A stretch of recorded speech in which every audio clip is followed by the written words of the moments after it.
ஒளி பொருந்திய அழியாத ஆன்மா நீ என்னில் நான் உன்னில் ஈஸ்வரா நீ என்னில் நான் உன்னில் ஈஸ்வரா ஒளி பொருந்திய அழியாத ஆன்மா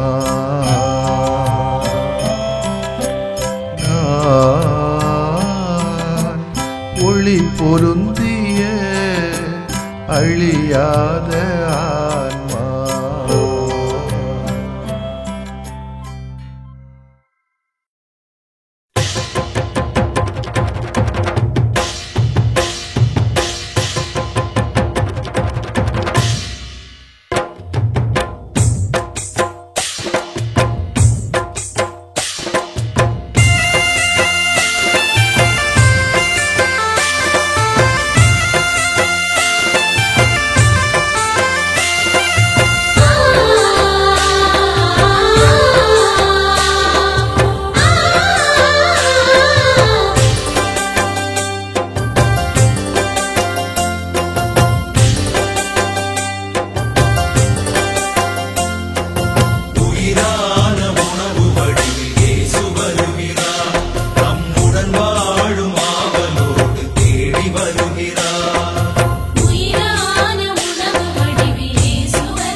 லூக்கா நற்செய்தி அலகு 16 இறை சொற்றொடர்கள் 19 முதல் 31 முடிய.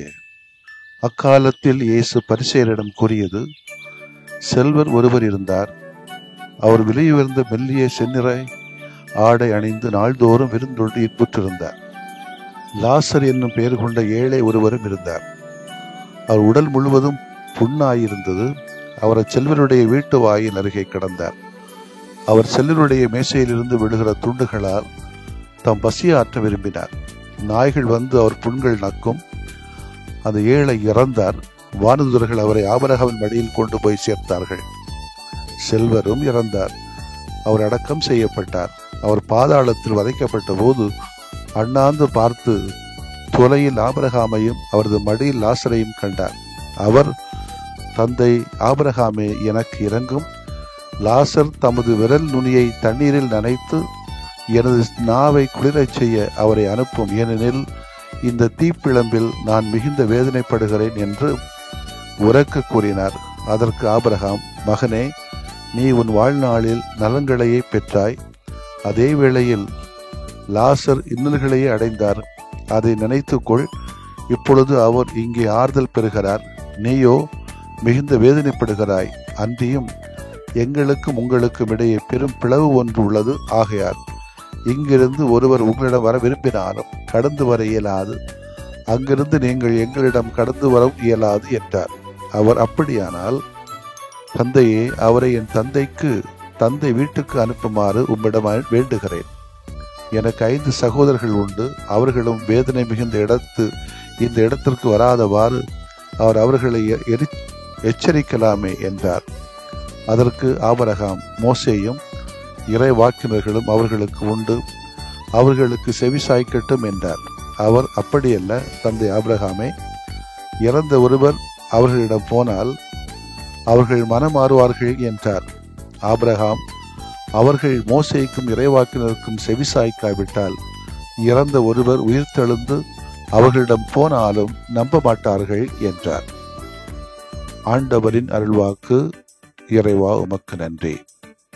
அன்புக்கினவர்களே, இணையதள அன்பர்களே, கவிக்கோ அப்துல் ரஹ்மான் இப்படி சொல்லுவார்: அனைவருமே பிச்சைக்காரர்கள்.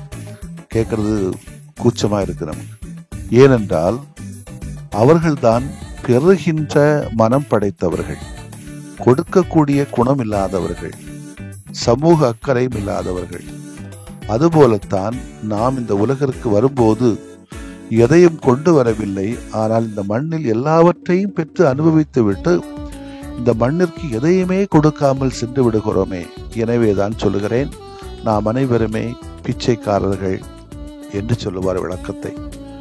இத்தகைய ஒரு சிந்தனையைத்தான் இறைமகன் இயேசு பொது காலத்தின் 26வது ஞாயிற்றுக்கிழமை ஆகிய இன்று செல்வந்தன் லாசர் ஓமை வழியாக நமக்கு எடுத்துக் கூறுகிறார். கொஞ்சம் பேரு குத்தும், நல்லாவே குத்தும், கொஞ்சம் பேரு குதறும், கொஞ்சம் பேருக்கு சந்தோஷமா இருக்கும்.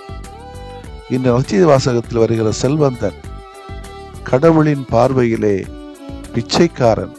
ஏனென்றால் கொடுக்கக்கூடிய மனமில்லாதவன், சமூக அக்கறை இல்லாதவன், அயலாரை கண்டு அன்பு செய்யாதவன், அடுத்தவரை பற்றி நினைக்காதவன். அதனாலே தான் வேறுலகில் துன்பம், ஆனால் மண்ணக வாழ்வில் செல்வந்தன். ஆனால் ஏழை லாசர் கடவுளின் பார்வையிலே செல்வந்தன் ஆகிறான். எவ்வாறெனில் செல்வந்தன் தன்னை கண்டுகொள்ளாத போதும் கூட அவரை வெறுக்கவில்லை. எனவேதான் அவரின் குணத்தை பாராட்டி மேலுலகில் நல்வாழ்வு, நலவாழ்வு, இது எதனை வெளிப்படுத்துவது என்றால், நாம் கடைபிடிக்க வேண்டிய இந்த கிறிஸ்தவத்திலே முக்கியமான பண்பு சமூக அக்கறை, கரிசனையோடு கூடிய இரக்கச் செயல்கள், அன்போடு கூடிய அரவணைப்புகள், பகிர்ந்து கொள்ளக்கூடிய தர்ம செயல்கள். நாம் இந்த குற்றம் குறைகளை மாற்றி புது வாழ்வுக்கு அழைத்து செல்ல இந்த முயற்சிகளுக்கு நாம் உறுதுணை கொடுக்க வேண்டும். இதனை அன்பிக்கத்தான் இறைமகன் இயேசு இந்த ஓமை வழியாக அழைப்பு விடுக்கிறார். எதற்காக இந்த ஓமை? லாசர் இக்காலத்தில் வாழ்ந்த வாழ்க்கையை அனுபவிக்காது இறையாட்சி நன்மைகளை விண்ணுலகில் நிறைவாக அனுபவித்தார் என்கிற மாபெரும் எதிர்காலம் இறையாட்சி உண்மையை இயேசு எடுத்துரைக்கவே. அதே நேரத்திலே இக்கால வாழ்வில் செல்வச் செருக்கோடு வாழ்ந்து இறையாட்சி மதிப்பீடுகளை கடைபிடிக்காத செல்வந்தர்கள் தொடர்ந்து எதிர்காலத்திலும் இறையாட்சியை இழந்துவிட்டு அவலத்தையும் இயேசு குறிப்பிட தவறவில்லை. நாம் பெறுகின்ற மனம் படைத்தவர்களா அல்லது கொடுக்கக்கூடிய குணம் படைத்தவர்களா, பிச்சைக்காரர்களா, செல்வந்தர்களா? இந்தியாவிலே உள்ள மிகப்பெரிய கோடீஸ்வரர்களில் ஒருவர் தான் அம்பானி. நமக்கெல்லாம் தெரியும். சில வருடங்களுக்கு முன்பதாக தன் குடும்பத்திற்காக மிகப்பெரிய மாளிகையை கட்டி எழுப்பினார். பிள்ளைகளுக்கு கல்யாணத்தையும் செய்து வைத்தார்.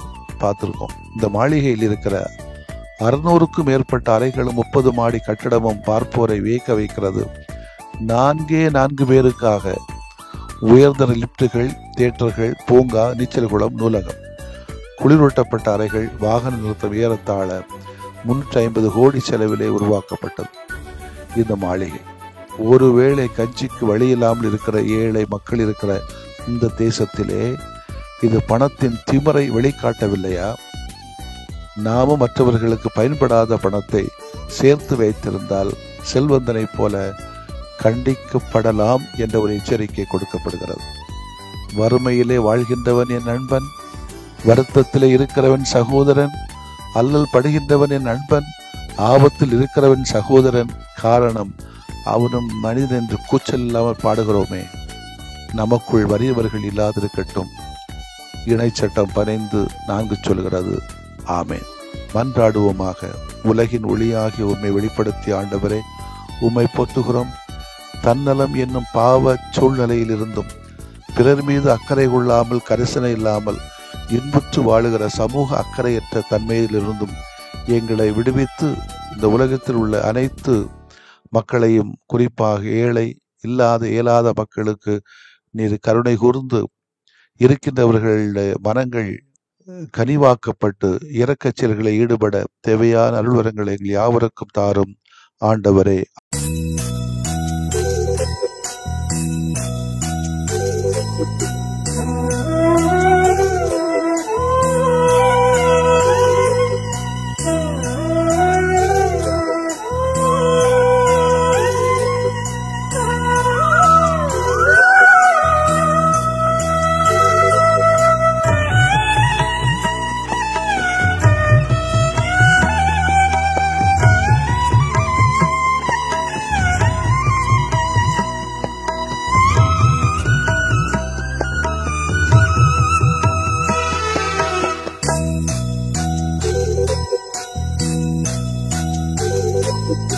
ஆண்டவரே, என் வேண்டல் கேட்டருள்வீரே.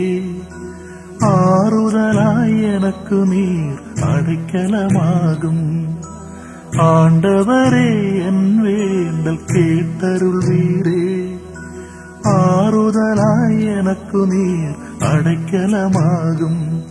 என் துயரம் எதுவென்று நீர் அறிவீரே. எனக்குதவி நீரென்று நம்பி வந்தேனே. ஆண்டவரே, ஆண்டவரே, என் வேண்டல் கேட்டருள்வீரே. ஆறுதலாய் எனக்கு நீர் அடைக்கலமாகும்.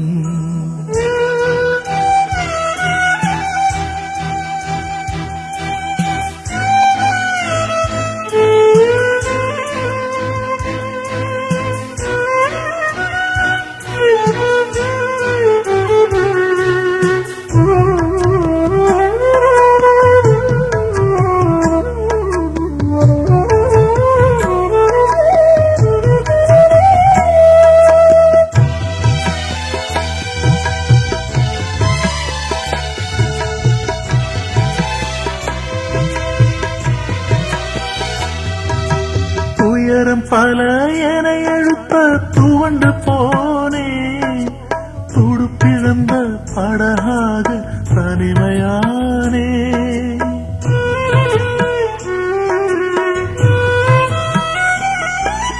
துயரம் பல என எழுப்ப துவண்டு போனே. துடுப்பிழந்த படகாக தனிமையானே. வறுமையும் வெறுமையும் என்னை சூழ்ந்திட, வறுமையும் வறுமையும் என்னை சூழ்ந்திட, வற்றாத உன் அன்பு என்னை காத்திடும். ஆண்டவரே ஆண்டவரே என் வேண்டல் கேட்டருள்வீரே, ஆறுதலாய் எனக்கு நீர் அடைக்கலமாகும்.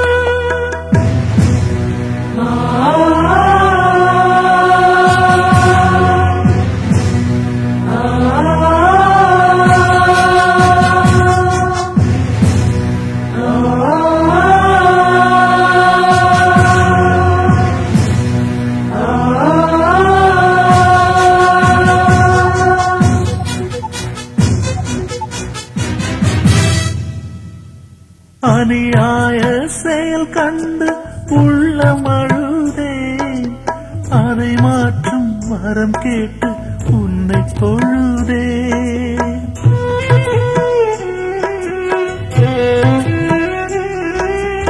அநியாய செயல் கண்டு உள்ளம் அழுதேன், அதை மாற்றும் வரம் கேட்டு உன்னை தொழுதேன். நீதியும் நேர்மையும் எனில் வாழ்ந்திட, நீதியும் நேர்மையும் எனில் வாழ்ந்திட, நிலையான உன் கரம் என்னை தாங்கிடும். ஆண்டவரே என் ஆண்டவரே, ஆண்டவரே என் வேண்டல் கேட்டருள்வீரே, ஆறுதலாய் எனக்கு நீர் அடைக்கலமாகும். என் துயரம் எதுவென்று நீர் அறிவீரே, எனக்குதவி நீரென்று நம்பி வந்தேனே. ஆண்டவரே என் வேண்டல் கேட்டருள்வீரே, ஆறுதலாய் எனக்கு நீர் அடைக்கலமாகும்.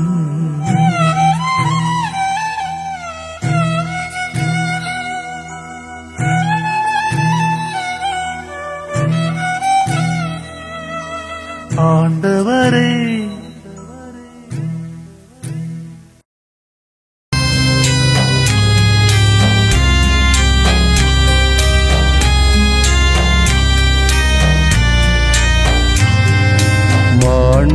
மாண்புயரிவருள் அடையாளத்தை தாழ்ந்து பணிந்து ஆராதிப்போம்.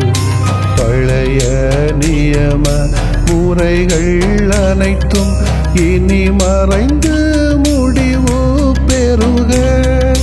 புதிய நியம முறைகள் வருக. புலன்களாலே மனிதன் இதனை அறிய இயலா. குறைகள் நீக்க நம்பிக்கையின் உதவி பெறுக.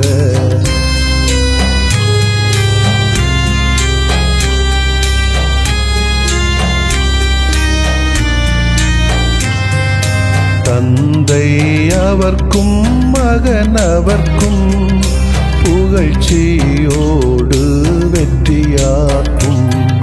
மீட்பின் பெருமை மாட்சிமையோடு வலிமை வாழ்த்து யாவுமாக. இருவரிடமாய் வருகின்றவராம் தூய ஆவியானவர்க்கும் அளவில்லாத சமப்புகழ்ச்சி என்றுமே உண்டாகுக. ஆமென்.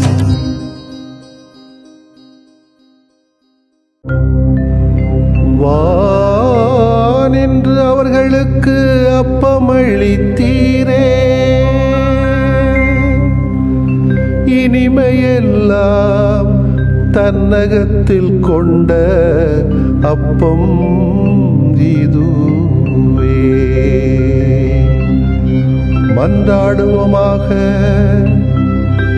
இறைவா, இந்த வியப்புக்குரிய அல்வடையாளத்திலே உம்முடைய பாடுகளின் நினைவு எங்களுக்கு விட்டு சென்றீ. உம் திருவுடல் திருநத்தமாகியவற்றின் தூய மறைவருளை வணங்கும் நாங்கள் உமது மீட்பின் பயனை இடைவிடாமல் துய்த்து உணர்ந்து மகிழ அருள்வீராக. தந்தையாகிய இறைவனோடும் தூய ஆவியாரின் ஒன்றிப்பில் இறைவனா என்றென்றும் வாழ்ந்து ஆட்சி செய்கின்ற உம்மை மன்றாடுகிறோம்.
பிடிக்குமா?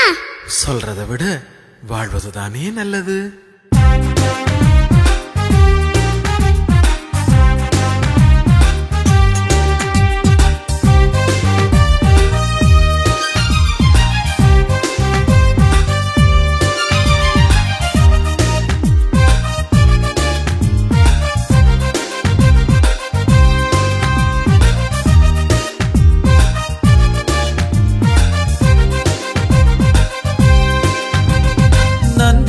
சொல்ல வந்தோ எதுவோ நன்றி என்று கேட்டாய். நன்றி என்று சொல்ல வந்தோ எதுவோ நன்றி என்று கேட்டாய். நாளும் வாழும் பாச வாழ்வை எடுத்து சொல்வோம் நன்றி என்று. நாளும் வாழும் பாச வாழ்வை எடுத்து சொல்வோம் நன்றி என்று. நன்றி என்று சொல்ல வந்தோ எதுவோ நன்றி என்று கேட்டாய். நாளும் வாழும் பாச வாழ்வை எடுத்து சொல்வோம் நன்றி என்று. நன்றி மன நன்றி மகிழ் நன்றி நன்றி நிறை நன்றி நிறையே. நன்றி மன நன்றி மகிழ் நன்றி நன்றி நிறை நன்றி நிறையே. நன்றி என்று சொல்ல வந்தோ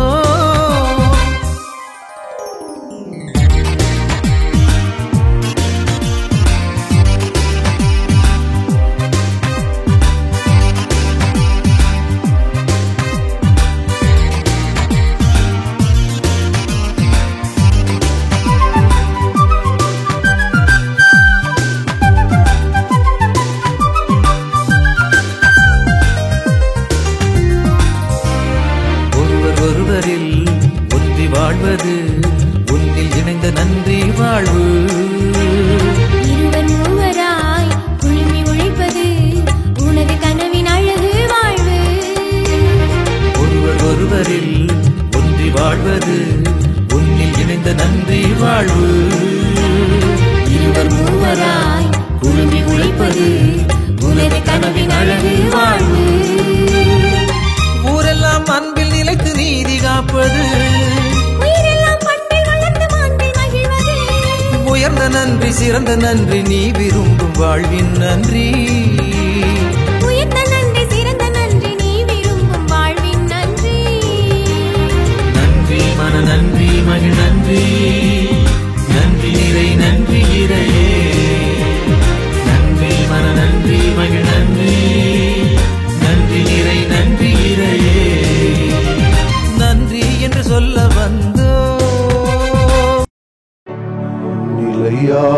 புகழுக்குரிய தூய இறை நன்மைக்கு எல்லா காலமும் தொழுகையும் புகழும் போற்றியும் ஆட்சிமையும் உண்டாக கடவது. போற்றியும் ஆட்சிமையும் உண்டாக கடவது. தந்தை, மகன், தூய ஆவியாரின் பெயராலே ஆமென்.